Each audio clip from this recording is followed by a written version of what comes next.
plato, sapatos, upuan. Yeah. How about this one, this big one? Alam mo yan. You know what they call it? Papiliin kita. Pintuan o bintana? Bintana. Eh, asan yung, may pintuan ba dyan? What's this name?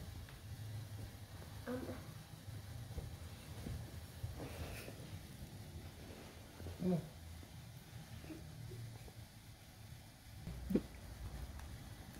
An easy way to remember is, ano bang ginagawa mo dyan? Nakatayo ka, nakaupo? Opo. Oh, so anong tawag mo dito sa inuupuan mo? Upuan. Oo, galing ni Daddy magturo. Oh, Ito tama. upuan. Tama. Yun ba tinuro ni Daddy mo? Yun yung sabi niya?